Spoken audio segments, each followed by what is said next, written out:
हम सब साधना क्यों कर रहे हैं?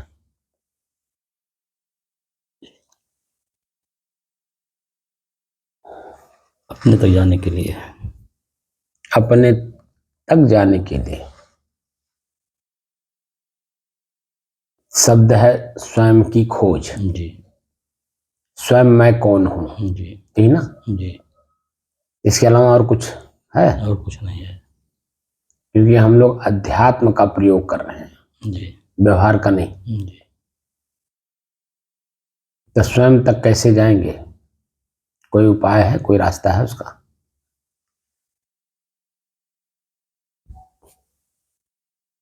या किसका संग करें कि वहां तक पहुंच जाए? अब संत का संग करने से वहाँ तक पहुँचा पाएंगे। जिसको जो वहाँ तक पहुँच गया है वही पहुँचा पाएगा।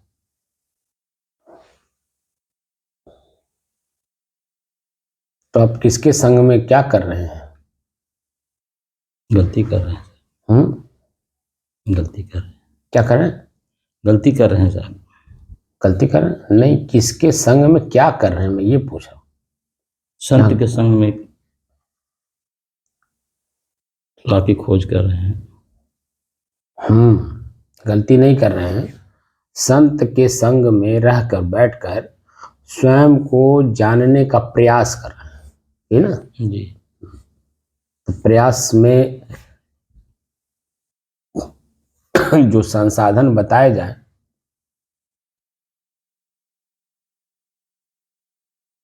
उनका उपयोग तो होना चाहिए ना, समय से। जी।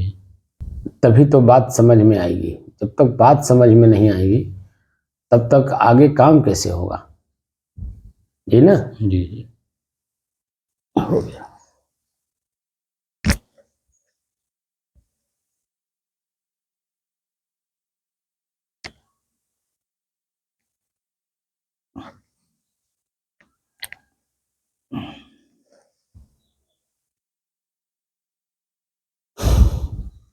अपने ही चंचल मन को एकाग्र, स्थिर एवं शांत करने के बाद स्वयं की खोज करने की दृष्टि से साधना करते करते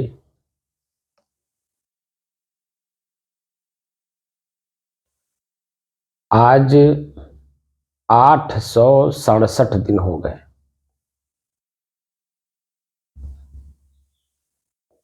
तारीख 23 मार्च सन 2024, दिन शनिवार, प्रातः काल का समय।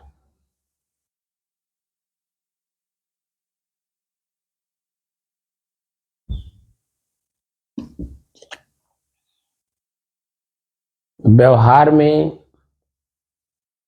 मन की चंचलता और शरीर की चंचलता, इसकी जरूरत है।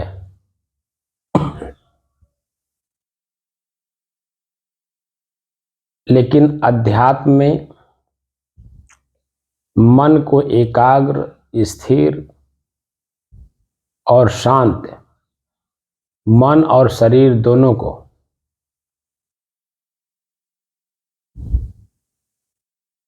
बिना शांत किए स्वयं की खोज कैसे करेंगे? क्योंकि स्वयं की खोज के लिए मन, चित्त, बुद्धि और क्रियाएं, इनको स्थिर किए बिना स्वयं की खोज नहीं हो सकती।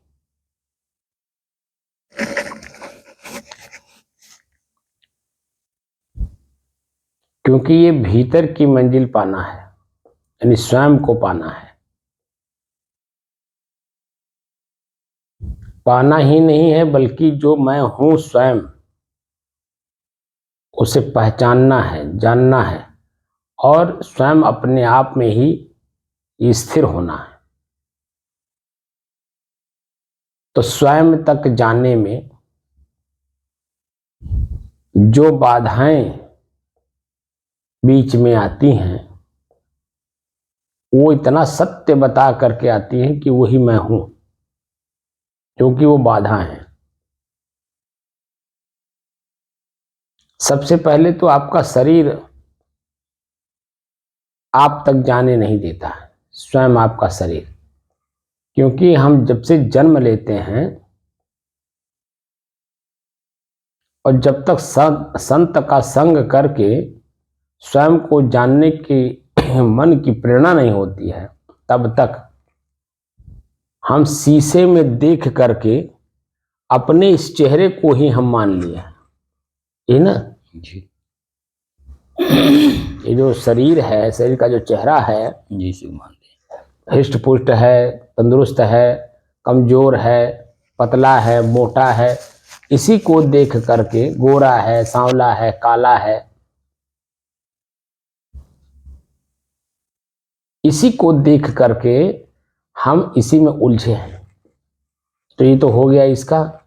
अब इसी के जो पार्ट हैं, जिसको हम हमारी भाषा में इंद्रिय कहते हैं, अंग्रेजी में पार्ट। अब आंख जो देखता है, तो आंख अपने को अलग नहीं कर पाता है कि मैं देख रहा हूं। वो जो भी चीजों को देखता है तो समझता वही मैं हूं वर्तमान में, उसे हमें मिलना चाहिए।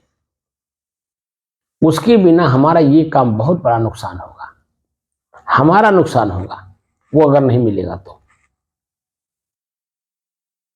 अब उसके लिए परिश्रम करेगा, उसी के पीछे दौड़ेगा, उसी में आसक्त होगा। अब कोई भी चीज, पहली बात तो आपने प्रथम दृष्टया देखा तो आकर्षण बढ़ गया, और जब नहीं देखा था आपने तो आकर्षण नहीं था, तो उसके पीछे पीछे दौड़ने की कभी भी मन में कल्पना नहीं हुई, क्योंकि देखा ही नहीं था। लेकिन जब देख लिया तो आपका अपना ही मन उसे पाने के लिए ललक बढ़ाया, तो उसके जब तक वो मिल नहीं जाएगा तो देखने से लेके और मिलने तक, देखने के पहले की जो आपके मन की स्थिरता थी, शांति था, सुख था, वह देखने के बाद मिलने के बीच तक भंग हो गया। और ठंडी, गर्मी, बरसात, भूख, प्यास, हर चीज को आपको सहन करके वहां तक जाना है। और जब वो मिलता है, एक तो अनमिलता का दुख, मिल नहीं रहा है, मिल गया तो मिल करके उसको भोगने का दुख, अब मिल करके जब वो बिछुड़ता है तो अपार कष्ट देता है। और मिलने के बाद जब बिछुड़ जाता है तो बिछुड़ने के बाद वो कभी मिलता है, कब मिलेगा कोई पता नहीं है दोबारा, लेकिन उसके बीच में अपार मानसिक, शारीरिक, पारिवारिक, सामाजिक, आर्थिक हर तरह का नुकसान आपका होता है। और आप उसी को सत्य मान के उसी के पीछे पीछे पीछे पीछे पीछे पीछे पीछे पीछे दौड़े जा रहे हैं।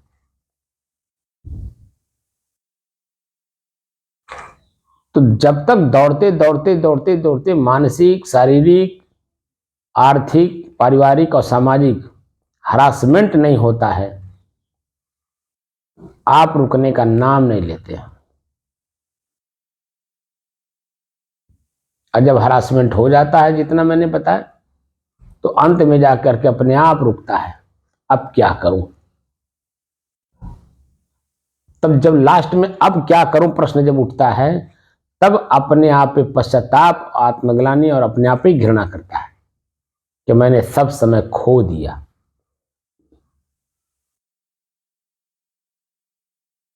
तो वहां से अध्यात्म में आने का प्रयास करता है, यानी वहां से जागृति होती है कि आखिर मैं क्या किया, जिसके पीछे दौड़ा वो मेरे लिए कुछ नहीं है, तो सत्य क्या है। तब वहां से उसके विचार बदलते हैं, मन बदलते हैं, बुद्धि बदलती है, तो उसकी क्रियाएं भी बदलती हैं। तो कितना समय हम लोगों का बीत गया। अब आप बताइए, 77-78 साल की आपकी उम्र हो गई, 50-52 साल मेरा हो गया, मेरे शरीर का हो गया, मेरा नहीं मेरे शरीर का हुआ, और 78 साल आपके शरीर का हो गया। कोई बाहरी चीज बताई जिसको हमने पाया हो, देखा हो, चखा हो, मिला हो, वो स्थिर हो? कुछ नहीं। लेकिन जिस समय में उस पॉइंट पे हम थे तो वही सत्य लग रहा था कि नहीं? जी।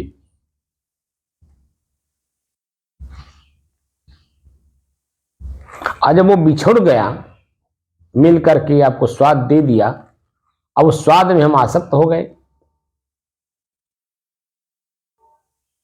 अब नाना प्रकार का दुख भोगते हुए भी वही मानसिक स्थिति में उसी का जो स्वाद है उस स्वाद में हम आसक्त हैं, क्योंकि क्रिया हो गई ना। जी।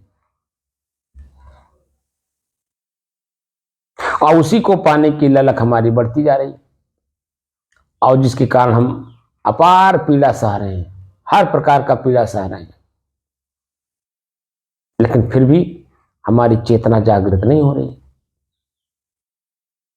धन्य है वो लोग जिनके माता पिता शुरू से ही, बचपन से ही शरीर को चलाने के लिए विचारों पे विचार जितना उनके अंदर में है, जो संतों से, बुद्धिजीवियों से, भक्तों से सीखते हैं, जानते हैं, पढ़ते हैं, सदग्रंथ पढ़ते हैं, या स्वयं अपने कर्म को पढ़ते हैं,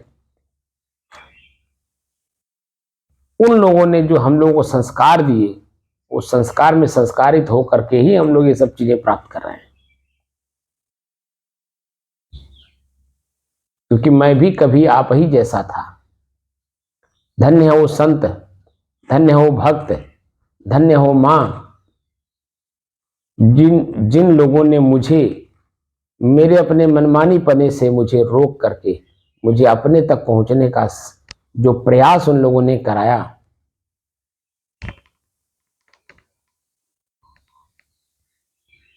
वो अवर्णनीय है। और साक्षात मैं आप लोगों के बीच में लगभग 2-2.5 साल हो गए, आप लोगों के बीच में मैं इसका जिक्र कर रहा हूं, क्योंकि हमने जो कमाया या हमने जो पाया संतों से, सदग्रंथों से, अपने ऋषियों से, समाज के सुज्ञ जीवों से, वह मैं आप लोगों को भी देना चाहता हूं, क्योंकि मैंने भी आप ही लोगों से लिया है। तो आप लोगों से लेकर के जो मैं अपने आप को तृप्त किया अपने आप में, वह तृप्ति लौटाना चाहता हूं कि आप सब भी जान लीजिए, और जान करके आप लोग भी तृप्त होइए, क्योंकि आप स्वयं अपने से कभी बिछुड़ते नहीं हैं, और स्वयं को ही जानना है। अध्यात्म का मतलब है स्वयं मैं कौन हूं, और स्वयं मैं कौन हूं को जानने के लिए हमारे संत महात्मा दिन रात परिश्रम कर रहे हैं आप लोगों को जनाने के लिए, सत्संग के माध्यम से, भजन के माध्यम से, प्रवचन के माध्यम से, सदग्रंथों के माध्यम से, कुछ सामाजिक व्यवहार करके, कुछ साधना करा के।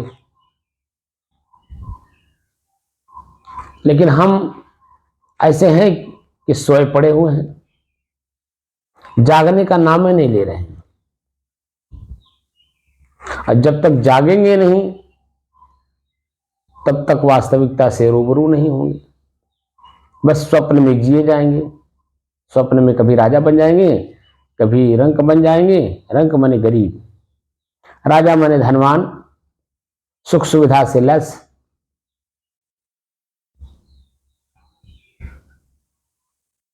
अब स्वप्न में आदमी, आप स्वयं देखते होंगे रोज प्रतिदिन क्या क्या देखा जाता है, लेकिन जब नींद खुलती है तब क्या वो चीजें रहती हैं? ऐसे जो जागृत में हम लोग कर रहे हैं ना, ये भी स्वप्न है,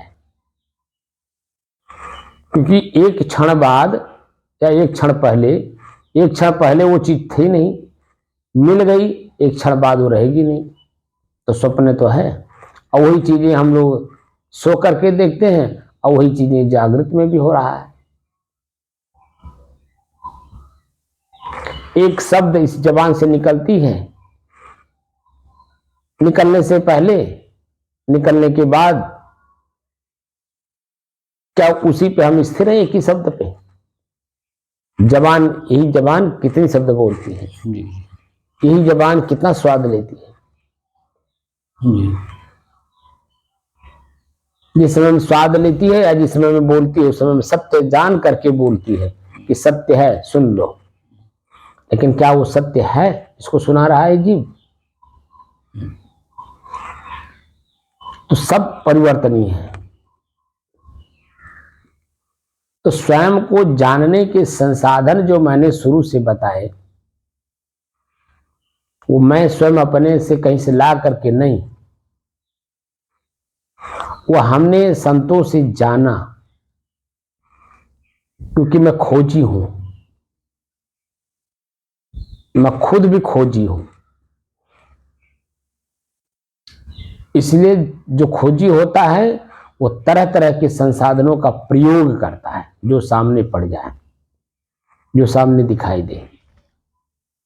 तो उसमें महसूस होता है, मालूम होता है कि कौन सा संसाधन मेरे उस मार्ग को सही कर, सरल कर रहा है, सही कर रहा है और सरल कर रहा है। जैसे वर्तमान में अभी 1 महीना पहले, 1 महीना हुआ होगा ना जी कि मुझे बवासीर हो गया। जी, लगभग 1 महीना लगभग। 1 महीना हो गया मुझे बवासीर हुआ। तो मुझे नहीं हुआ, मेरे शरीर को हुआ। तो मैंने सबसे कहा, जो लोग मिलते थे सबसे मैं यही बात कहता था, भाई मुझे बवासीर हो गई है। तो जिन लोगों को बवासीर पहले हुआ है, उन लोगों ने मुझे जो दवा उन लोगों ने प्रयोग की वही दवा मुझे बताए। तो कई लोग तो ऑपरेशन के लिए कहा, तो ऑपरेशन तो मैं कराना नहीं चाहता।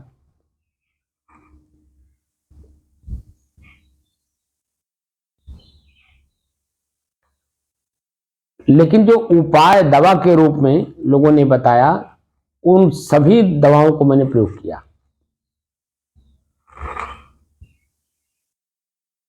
तो एक व्यक्ति ने मुझे कहा कि गुदाद्वार में आप सोफ्रामाइसिन लगाइए, क्योंकि मुझे हुआ था। तो मैं उसको जब लगाता था तो कुछ रिलैक्स महसूस होता था। दवा काम नहीं करती है, लेकिन ये काम जल्दी करता है। किसी ने कहा हब ए बवासीर खाइए, किसी ने कहा कि पतंजलि का आर्ष खाइए, किसी ने डाबर का बताया। जिन लोगों को जो जानकारी थी एलोपैथ में, आयुर्वेद में, वो मैंने किया। किसी ने कहा कि हमारी सगी छोटी बहन मेरे ऊपर जिद कर दी और कही कि फला जगह पे वो एक आदमी है, वो दवा बांधते हैं कमर में।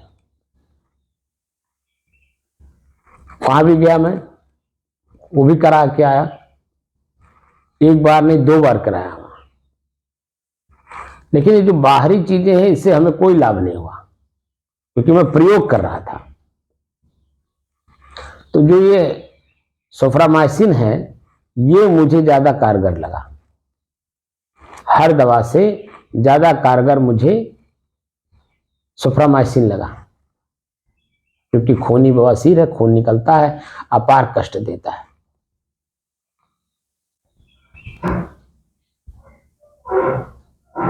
आधे घंटे तक लगातार जो है मुझे लेटरिन में रहना पड़ता है, इतना कष्ट देता है। अंत में जब मैं जैसे ही सोफ्रामाइसिन लगाता हूं, स्थिति को संभालने के बाद मुझे काफी रिलैक्स महसूस होता है।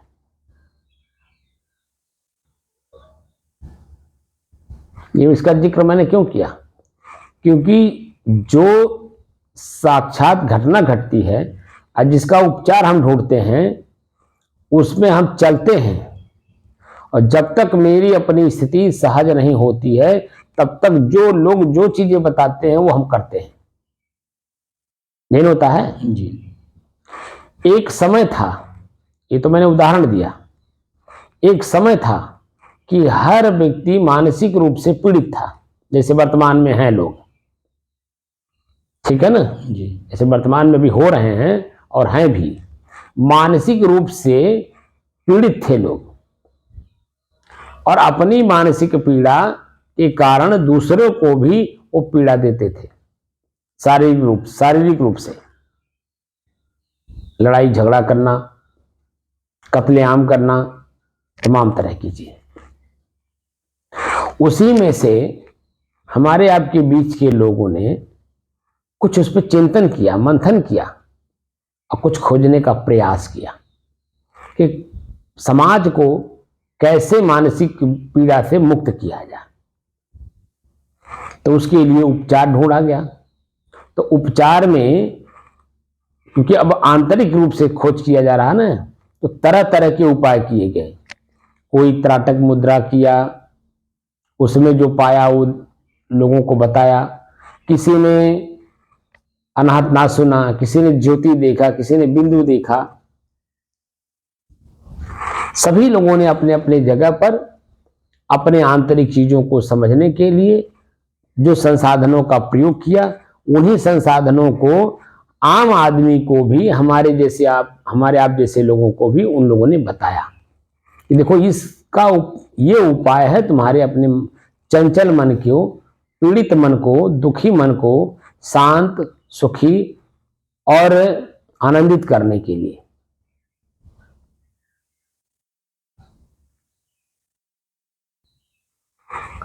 तो उसमें जिन लोगों ने जो प्रयोग किया, प्रयोग करा, स्वयं में किया और लोगों को भी कराया।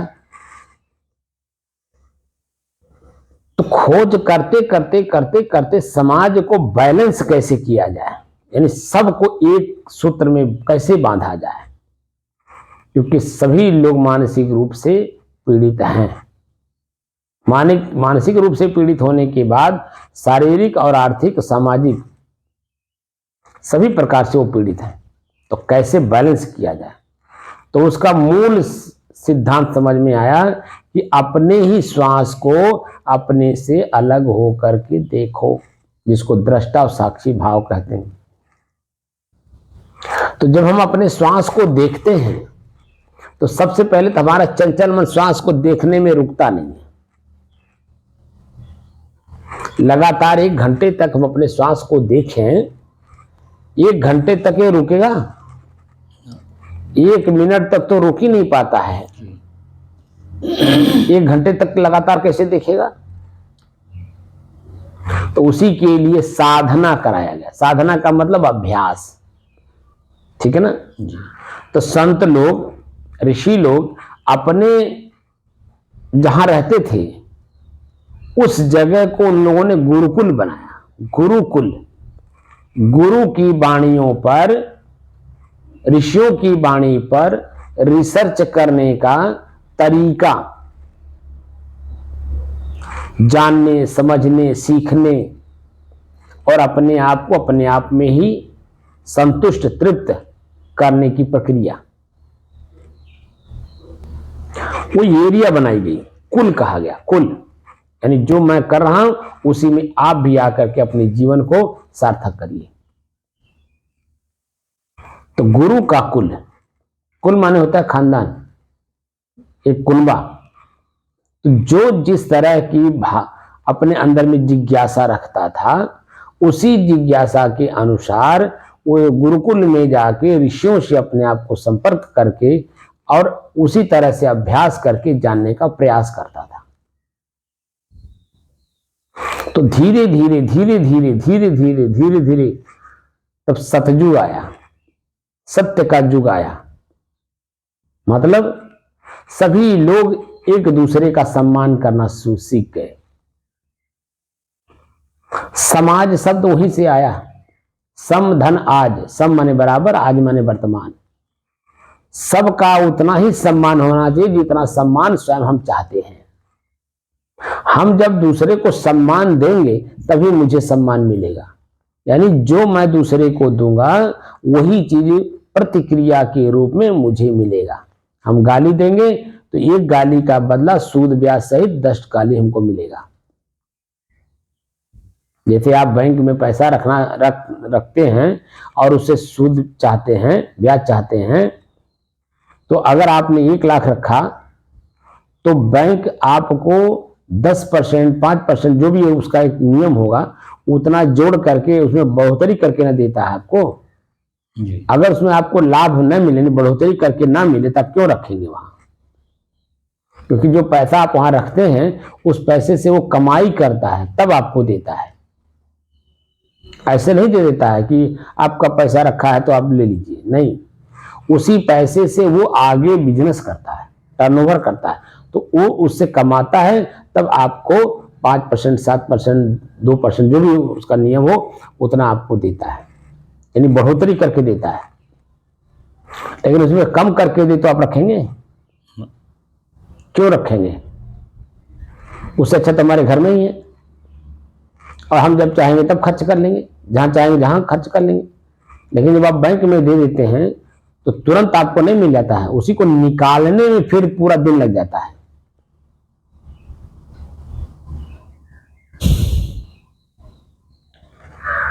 पहले ऐसा था, पूरा दिन लग जाता था, भीड़ रहती थी, मारा मारी भी हो जाता था। कई बार तो इतना भीड़ होती थी कि उसी में छिनैती भी हो जाती थी, कई चीजों की, पर्स की, घड़ी की, कई चीजों की। लेकिन अब तो सरकार उस पर बहुत कुछ करती है, तो धीरे धीरे सरलीकरण की कि आपको कहीं कष्ट ना हो, पीड़ा ना हो।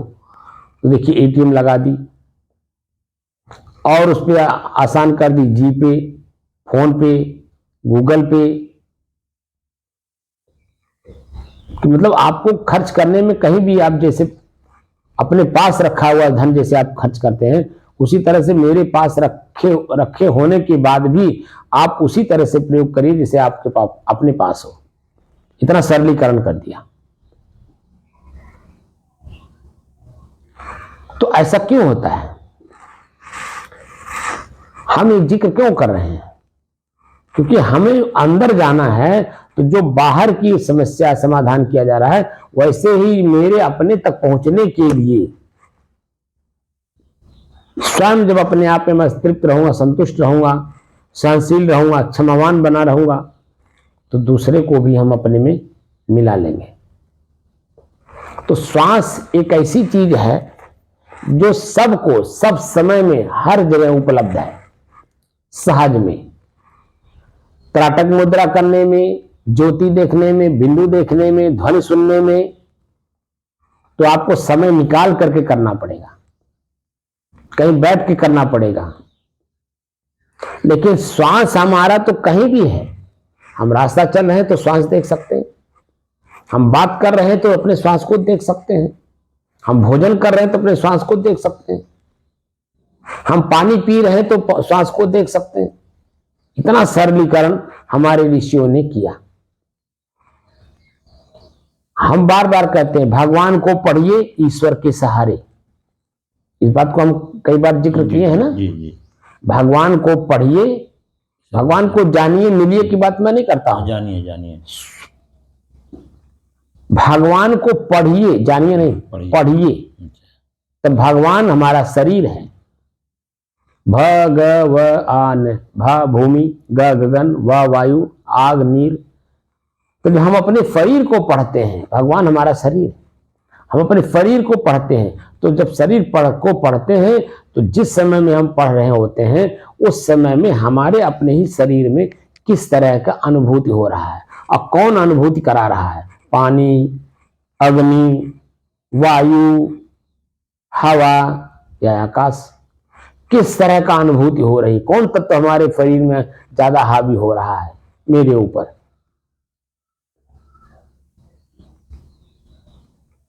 तो उस समय में हम जब उसको लगातार देखते हैं तो धीरे धीरे धीरे धीरे जो असामान्य स्थिति हमारे शरीर की बना हुआ था वो धीरे धीरे सामान्य हो जाता है। हमने श्वास को देखने की बात पहले की ही थी कि अपने श्वास को देखिए कि मेरा श्वास कैसे चल रहा है। पहला प्रश्न है मेरा अपना ही श्वास कैसे चल रहा है। पहला वाक्य था श्वास को देखिए, दूसरा वाक्य है कि मेरा अपना श्वास कैसे चल रहा है, तीसरा वाक्य है कि मेरे अपने श्वास में क्या मिल रहा है, चौथा वाक्य है कि 6 चीजें हैं, 6 चीजों में से एक चीज वर्तमान में आपको दिखाई देगा, ठंड गरम शीतल सुगंध दुर्गंध सामान्य। ये 6 चीजें हुई। श्वास जिस समय में हम ले रहे हैं छोड़ रहे हैं, ले रहे हैं छोड़ रहे हैं, उस समय में हवा के माध्यम से श्वास में आकर के मेरे भीतर या मेरे नाक के माध्यम से मुझे मस्तिष्क में क्या अनुभव करा रहा है, ठंडा का, गर्म का, शीतल का, सुगंध का, दुर्गंध का, सामान्य।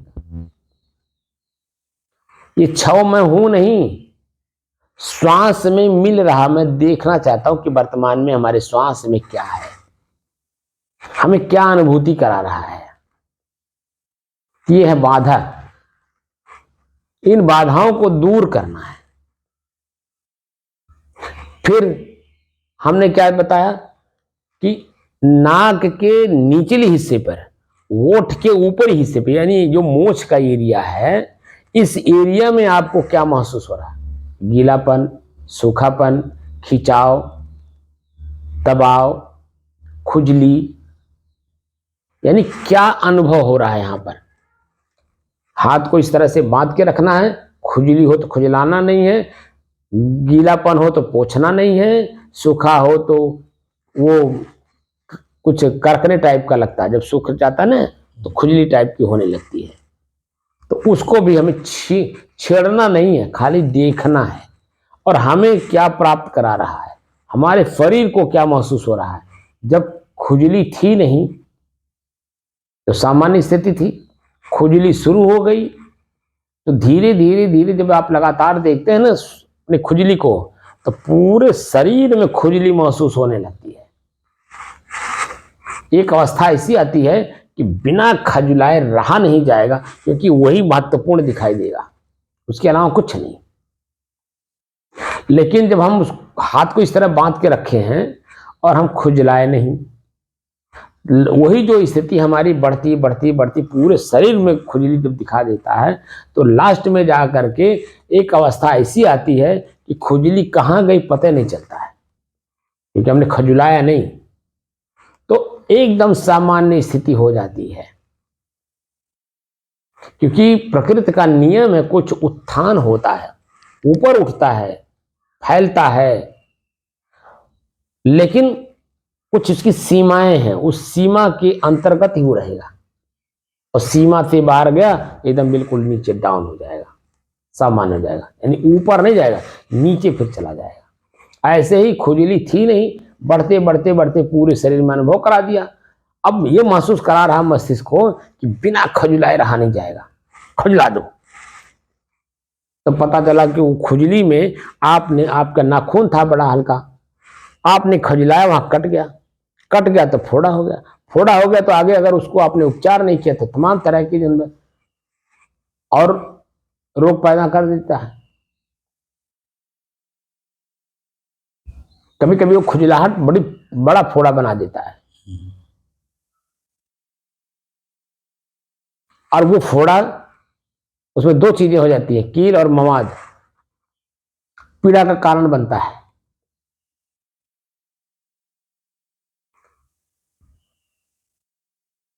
आगे क्या क्या होता है तो आप लोग समाज में सब कुछ जान रहे हैं, लेकिन हमने जब खुजलाया ही नहीं तो हमारी जो खुजली के पहले स्थिति थी वो न खुजलाने के बाद भी वैसी बन जाएगी, हमें खुद भी पता नहीं चलेगा।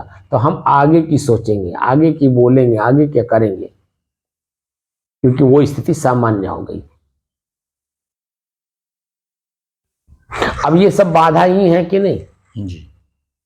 स्वयं मैं कौन हूं को जानने में ये सब बाधक है, लेकिन धीरे धीरे असामान्य अपने मानसिक स्थिति को हम सामान्य बनाते बनाते बनाते बनाते बनाते एकदम सामान्य बना ले जाते हैं और स्थिर भी कर लेते हैं। जब चाहते हैं, जहां चाहते हैं, जैसे चाहते हैं, जिस रूप में चाहते हैं, अपने मन को हम रोक लेते हैं।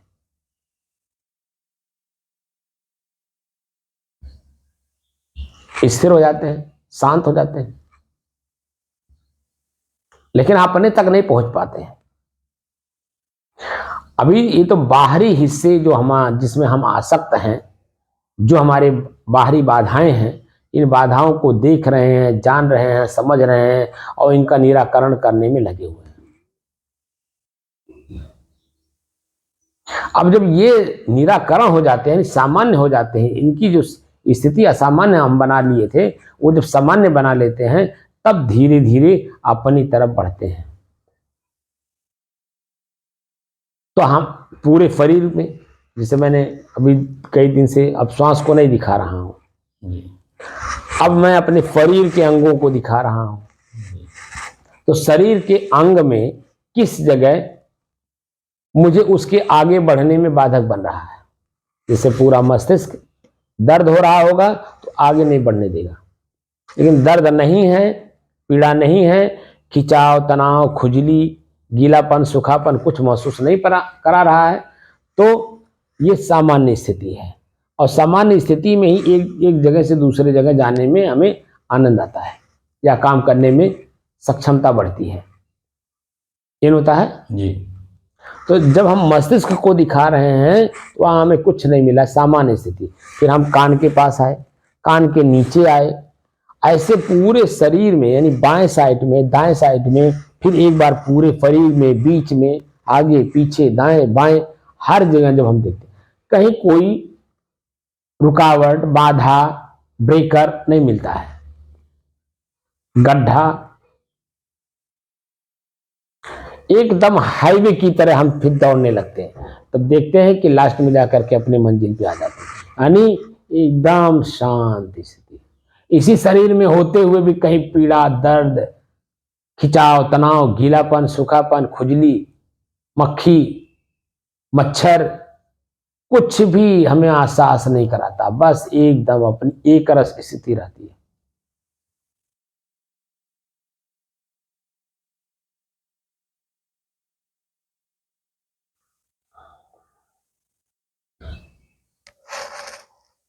वहां बाधक बनता है हमारा शरीर, आलस्य, निद्रा, जमुहाई।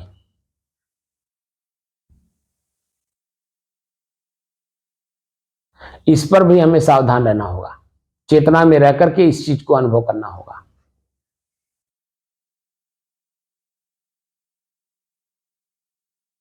कि हमारे शरीर में कहीं भी दर्द, पीड़ा, तनाव, खिंचाव, खुजली कुछ नहीं हो रहा है, एकदम सामान्य है। पूरे शरीर में सामान्य स्थिति बनी हुई है और मैं सबको जान रहा हूं, एकदम कुछ नहीं। अब मन हमारा बिल्कुल शांत है, कहीं कोई चलायमान नहीं है।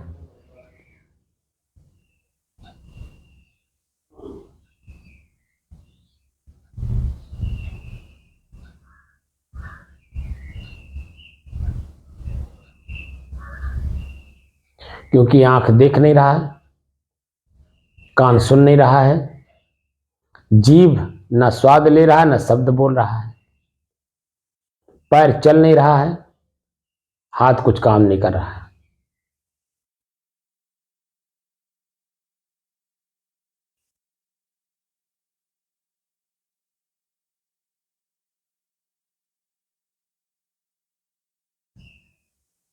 तो हमारी सामान्य स्थिति, एकदम सामान्य स्थिति, लेकिन अंदर चेतना है कि मैं जान रहा हूं, मैं समझ रहा हूं, मैं संसाधनों का प्रयोग कर रहा हूं।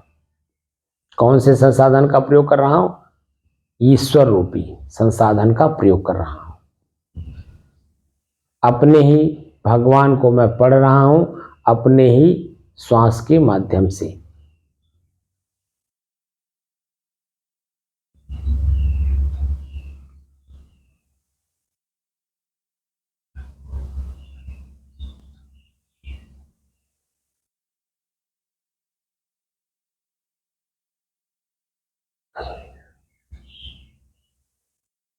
और ये स्थिति व्यवहार काल में भी होना चाहिए।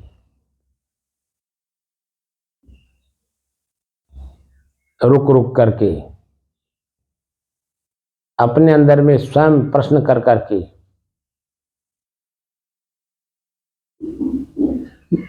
अपने ही भीतर महसूस करके कि मैं क्या कर रहा हूं, उससे मुझे क्या मिल रहा है, और जो मिल रहा है वो स्थिर है या क्षणिक है। अगर जो मिलने वाला क्षणिक है तो स्थिर क्या है? तब प्रतिबोध होता है कि मैं स्वयं ही स्थिर हूं, लेकिन ये प्रकृति में मैं स्थिर चाहता हूं। अब प्रकृति में कभी स्थिरता हो नहीं सकती, क्योंकि वहां एक अकेले नहीं है, क्योंकि पांचों तत्व में पांचों लोग मिले हुए हैं एक दूसरे में। पानी में भी पांचों हैं, अग्नि में भी पांचों हैं, हवा में भी पांचों हैं, पृथ्वी में भी पांचों हैं, सब में सब मिले हुए हैं।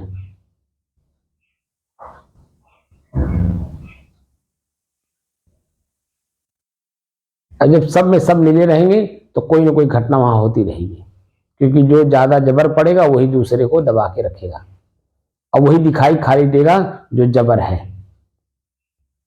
गुदगुदी आनंद का अनुभूति हो रहा है, इसका मतलब है कि पानी तत्व है, वो हावी हो रहा है।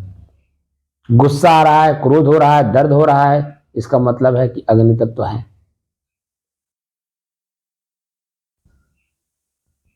इस तरह से जब हम अपने शरीर को पढ़ते हैं तो वो जो ग्रंथ हमारे हैं, सदग्रंथ,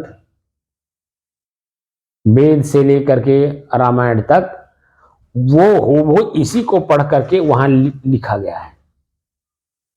और उसको तो हम पढ़ते हैं, रटते हैं, सुनते हैं, सुनाते हैं, लेकिन उसको हम अपने शरीर में आकलन नहीं करते हैं, क्योंकि हमें उसको आकलन करने का तरीका नहीं सिखाया जाता है।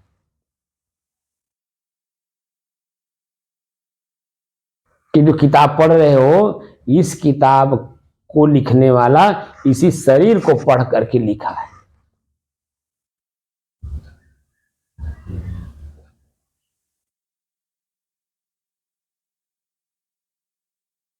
और जो जिस समय में थ्योरी और प्रैक्टिकल साथ साथ जिसका चलता है, वही समाज में अपने आप को जानने में सक्षम होता है, और वही समाज को कुछ दे भी जाता है और स्वयं कुछ प्राप्त भी कर लेता है, शरीर में रहते रहते और शरीर के बाद भी।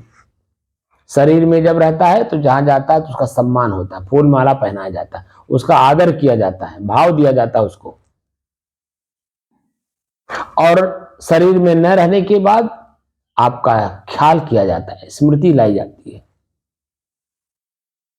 और आपके बताए हुए रास्ते पर चलने का भरपूर प्रयास करते हैं। एक लोग नहीं, अनेकों लोग। जैसे वर्तमान में आप ले लीजिए, हमारे एपीजे अब्दुल कलाम, जो भारत के राष्ट्रपति भी रहे, एक शुद्ध गरीब के घर पैदा हुए, शुद्ध गरीब।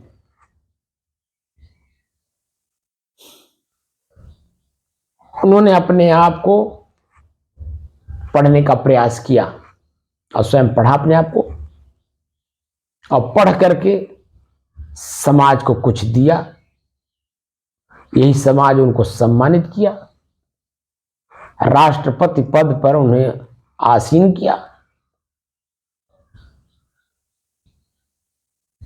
और आज उनके न रहने के बाद उनकी स्मृति में हम एक दिवस मनाते हैं, उनको याद करते हैं। उनके जन्म और मृत्यु का जो समय है, जो दिन है, जो तारीख है, उसका हम आनंद भी लेते हैं, उनको याद भी करते हैं। उनके बताए जो रास्ते हैं उस पर चल करके कितने वैज्ञानिक हो रहे हैं। व्यक्ति एक था, उसने अपने आप को पढ़ा, और पढ़ करके ऐसी चीज दे गया कि हम पूरे भारत के लोग उनके ऋणी हैं। तो ये स्थिति बनती है जब स्वयं आप अपने आप में स्थिर हो जाते हैं, शांत हो जाते हैं, तो इस शरीर को आप एक सदुपयोग करते हैं, और सदुपयोग करके अपने आप में तो आप स्थिर है ही, अन्य लोगों को भी प्रेरित करते हैं और आपके ही बताए रास्ते पर लोग चलते हैं। और ऐसे ही एक एपीजे अब्दुल कलाम नहीं, अनेकों एपीजे अब्दुल कलाम हैं। और सभी लोग जो जिन लोगों ने अपने आप को पढ़ा, वो अपने क्षेत्र में, अपने लोगों के बीच में, इसी समाज को कुछ दे करके गए। कुछ देर तक उनका भी स्मृति रहेगी। ऐसा नहीं है कि जो उनमें स्मृति नहीं रहेगी।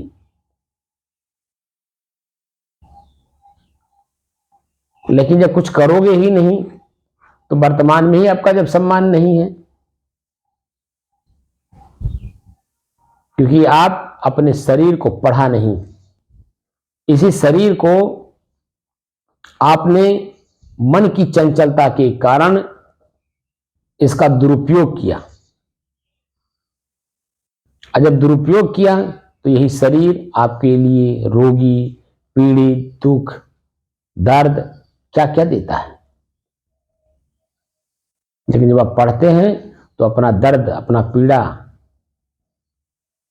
अपनी ही आत्मग्लानि, अपनी ही घृणा आप खत्म करते हैं, और धीरे धीरे धीरे धीरे धीरे धीरे आनंद की अनुभूति का जो आप संग्रह करते हैं, वह आनंद की अनुभूति का संग्रह आप दूसरों पर भी बिखेरने में सक्षम हो जाते हैं, और वही आपको सम्मान दिलाता है। जहां भी जाते हैं लोग बहुत खुश होते हैं, फलाने आए, फलाने आए। कोई भयभीत नहीं होता है, डरता नहीं आपसे।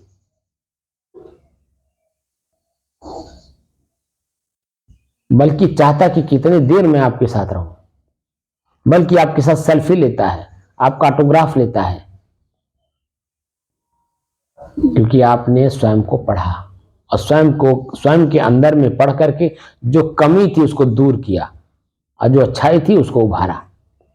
उसकी वजह से आप समाज में सम्मानित हो रहे हैं, क्योंकि आपने अपने शरीर को पढ़ा। तो शरीर में जो कमियां थी, मन में कमियां, शरीर का कमी का मतलब व्यवहार, हाथ का, पैर का, आंख का, कान का, जीभ का, हर को आपने पढ़ा। इसी पॉइंट पे जा करके सदगुरु कबीर ने कहा कि साधु भया तो क्या भया, तुम साधु हो गए तो क्या हो गए, बोले ना ही विचार, और हते पराई आत्मा जीभ बांध तलवार। इसमें तलवार कहीं बांधा जा सकता है? तलवार से तो एक जगह कष्ट देता है, लेकिन जीभ का चला हुआ शब्द पूरे शरीर को चीर देता है, क्रोधित कर देता है, आग बबूला कर देता है, और उस आग बबूले में वो क्या कर बैठेगा मालूम नहीं। इसीलिए इस जीव को भी पढ़ना पड़ता है कि हमने शब्द जो बोला, वो शब्द में कौन सी ताकत है, किस तरह की भावना है। सामने वाले के क्रोध को शांत करने की है, या शांत व्यक्ति के मन में क्रोध उत्पन्न करने की। कान से जो हम शब्द सुनते हैं, तो कौन सा शब्द, किसकी शब्द सुन रहा हूं कि मेरे अंदर में शांति है, तो क्रोध उत्पन्न हो रहा है, लोभ उत्पन्न हो रहा है, ईर्ष्या उत्पन्न हो रही है। कान को भी पढ़ना पड़ता है, आंख को भी पढ़ना पड़ता है कि आंख देख रहा है तो किस तरह की भावना हमारी बदल रही है। पैर को भी पढ़ना पड़ता है, हमारा पैर कहां जा रहा है, किसके पास जा रहा है, किस स्थान पे जा रहा है। हाथ को भी पढ़ना पड़ता है, ये कर क्या रहा है। इसी तरह से हम जब अपने को जानने का प्रयास करते हैं, तो अपने अंगों को भी हम पढ़ते हैं। शरीर के अंग प्रत्यंग क्या, कण कण हम अपने शरीर को पढ़ते हैं। ज्वाइंट्स है ना, छोटे छोटे ज्वाइंट्स कण है, उसको भी पढ़ना पड़ता है। कहाँ गुदगुदी हो रही, कहाँ खिंचाव हो रहा, कहाँ तनाव हो रहा, कहाँ खुजली हो रही, उसको भी पढ़ना पड़ता है। तब जाकर के धीरे धीरे धीरे धीरे हम अपने तक पहुंचते हैं। हमें 867 दिन तक ये क्यों है आगे आना पड़ रहा है, इतना हमें क्यों समझाना पड़ रहा है? क्योंकि ये बताना तो आसान है, लेकिन वहां पहुंच करके उसे देखना आसान नहीं है। स्वरूप स्थिति में कह दूं, आत्म स्थिति कह दूं, आपकी अपनी स्थिति बता दूं कि चित्त वृत्ति निरोध है। जब चित्त में जो वृत्त बनी है निराई जब हो जाती है तो आपकी स्थिति अपने आप में बन जाती है, कह दिया मैं।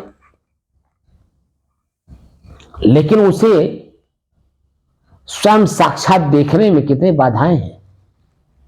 जैसे मैं कई बार बता चुका हूं, चाहे दिल्ली हो, चाहे कलकत्ता हो, चाहे लखनऊ हो, वो शहर है, एक शब्द मन में आता है लखनऊ जाना है, तो लखनऊ जाना है मन में भाव आया वहां से लेकर के, और जब तक वहां हम पहुंच नहीं गए, और जिस काम के लिए जा रहे हैं वो काम जब तक नहीं हुआ, जिस व्यक्ति से मिलने जा रहे हैं वो व्यक्ति नहीं मिला, जिस स्थान पे जा रहे हैं उस स्थान पे जब तक नहीं पहुंचे, तब तक हमें चलना ही पड़ता है, चलना ही पड़ता है, चलना ही पड़ता है। और उस चलने में कितनी बाधाएं आती हैं, अपना शरीर से लेकर के बाहर कितनी व्यवधान को दूर करना पड़ता है। लेकिन जब वही व्यवधान दूर करके हम उस जगह पहुंच जाते हैं, स्थान पे पहुंच जाते हैं, उस व्यक्ति से मिलते हैं, आंख देखता है और कान उनकी आवाज को सुनता है, और जीभ से मैं अपने बात को उनके सामने रख देता हूं, उस समय में हमारी स्थिति कैसी होती है। जितने भी हम बाधाएं बीच में देखे थे सब भूल जाता है कि नहीं जी। लेकिन जब वो कार्य नहीं होता है तो वही चीजें बार बार याद आती, जहां जहां हम चले रहते हैं, जो जो खाए रहते हैं, जिनसे मिले रहते हैं, जो बात किए रहते हैं, वही बार बार याद आता है, क्योंकि वो काम हुआ नहीं। तब अपने आप में पश्चाताप भी होता है, अपने आप पे घृणा भी होती है कि हम समय से क्यों नहीं चले, समय के पहले चले होते तो समय के पहले यहाँ पहुंच गए होते, और समय से ही उनसे फिर मिल भी लिए होते। थोड़ा सा हम इंतजार कर लेते तो क्या हो जाता, क्या हमारा पैर कट जाता, कि हाथ कट जाता, कि हम ही मर जाते। इस तरह का प्रश्न अपने आप में होता है जब काम नहीं होता है। लेकिन जब काम हो जाता है तो क्या ये सब चीजें रह जाती हैं? कुछ नहीं, बल्कि आगे की हम सोचते हैं, आगे अब क्या करना है, अब आगे लौट करके फिर वहीं आना जहां से हम चले थे, जहां से हम मन बनाए थे, वहीं लौट के आना है, वही जगह पे, फिर वहीं यहाँ पे आकर के और नए सिरे से नई जिंदगी में लोगों से मिलते जरूर। वही देखिए, घर वही है, परिवार वही है, समाज वही है, सब कुछ वही है, लेकिन हम नए सिरे से मिलते हैं। अपने को लगता है कि नए सिरे से मिल रहे हैं, उनको मालूम है कि वो फलाना है, लेकिन हमें मालूम है कि फलाने नहीं है। अरे अब तो नए दोबारा हम मिल लिए, ये बहुत बड़ी बात है, क्योंकि रास्ते में ही रह गए होते तो कहाँ मिलते। तो अपने आप में ज्ञान होता है कि मैं स्वयं अपने आप में तृप्त हूं, और अपनी तृप्ति मुझे दूसरे में बिखेरना है, क्योंकि सब दुखी है, सब पीड़ित है, सब उसकी चाहना में है।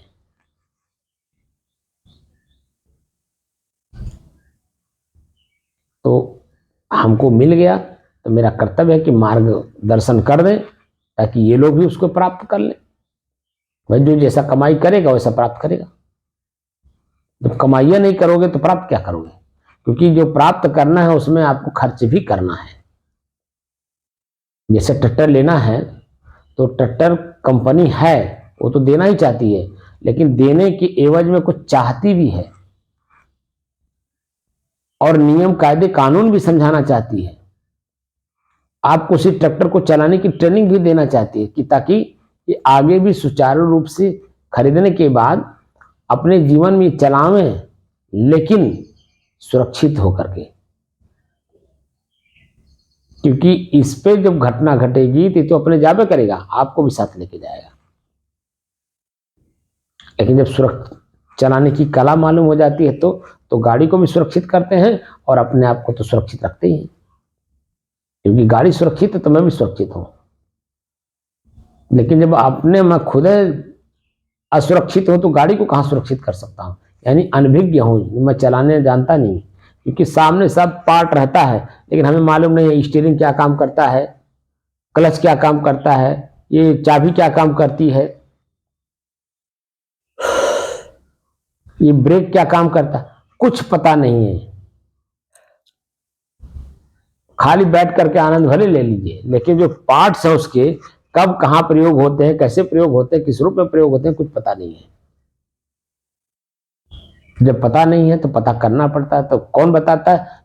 जो उसको उत्पन्न किया है, उसके पास जब अपने को समर्पित करोगे तब कुछ सीख पाओगे, और सीख करके फिर उसी को चलाओ, जीवन भर चलाओ, क्या फर्क पड़ता है।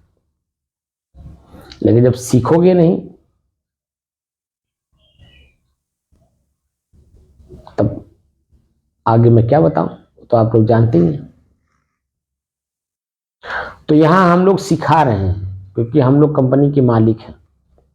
कंपनी में जो सामान हमने पैदा किया उस सामान को मैं आप लोगों को देना चाहता हूं, लेकिन देने के एवज में श्रद्धा उसकी कीमत है। तो श्रद्धा क्या है?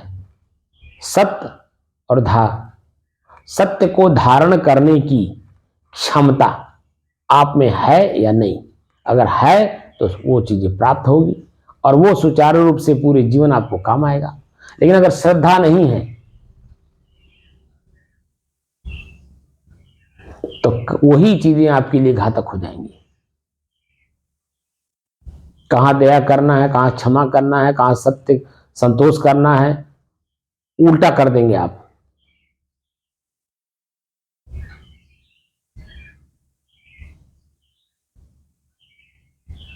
जब उल्टा किए तो पीड़ा का कारण खुद बन जाएंगे।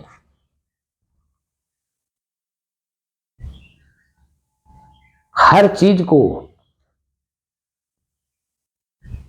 हर संसाधन को प्रयोग करने का तरीका भी आना चाहिए, और वो तरीका उन्हीं से सीखना है जिनसे जो चीजें हमें प्राप्त करनी है। तो स्वयं को, मैं स्वयं कौन हूं, इसको अगर प्राप्त करना है तो संत के पास जाकर के श्रद्धा रूपी कीमत चुकानी है, और वो श्रद्धा आपको अपने तक पहुंचा देगा। लेकिन अगर आप कीमत नहीं चुकाएंगे तो पहुंच भी जा, खाली पहुंचने के मतलब खाली जानकारी, मौखिक जानकारी हो जाएगी बौद्धिक स्तर पे, लेकिन उससे आप तृप्त नहीं होंगे, संतुष्ट नहीं होंगे, वो स्थिर नहीं होगा, सरलीकरण उसमें नहीं आएगी।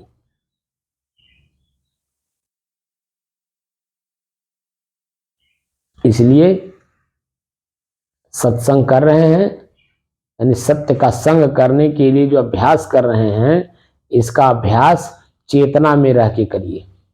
क्योंकि जब हम चेतना में रहते हैं तो अपनी कमी भी हमें महसूस होती है, हम कमी दूर करते हैं तो मंजिल मेरे लिए आसान हो जाती है। क्योंकि हम चौकन्ना हैं, सतर्क हैं, सावधान हैं, चेतना में हैं, जागृत हैं, और अंदर चाहना है। चाहना है तभी सब कुछ है, चाहना नहीं तो कुछ नहीं है। तो फिर नींद आ जाएगी, पक्का है। और नींद, आलस्य, जमुहाई, ये हमारे बहुत बड़े दुश्मन हैं, हमें अपने तक जाने नहीं देते। इसलिए चेतना में रह करके अपने आप को जानने का प्रयास करिए, और प्रयास तो कर ही रहे हैं, लेकिन जो बाधा बीच में आ जा रही है उसको थोड़ा दूर करने का प्रयास करिए। आलस्य, निद्रा, जमुहाई।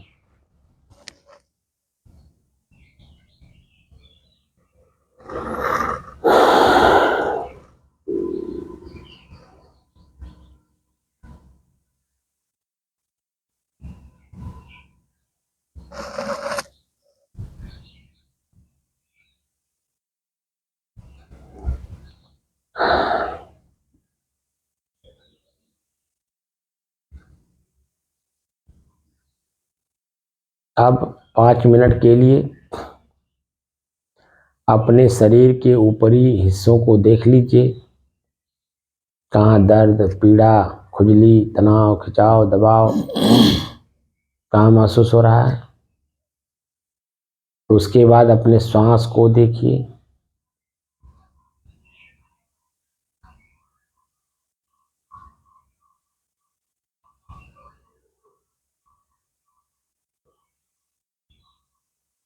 देखते देखते एक अवस्था ऐसी आ जाती है कि जहां देखना भी बंद हो जाता है। चेतना रहती है लेकिन दिखाई कुछ नहीं देता है, एकदम शांत, एकदम शांत।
बंद करिए।